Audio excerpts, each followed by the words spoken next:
na rikodin din shi za a amfani da shi a gidajen rediyo shi za a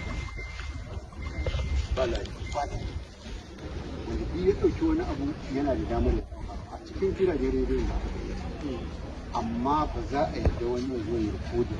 wani abu in ka shiga proceeding za a yi za su ɗauka za su watsa labarai insha Allah.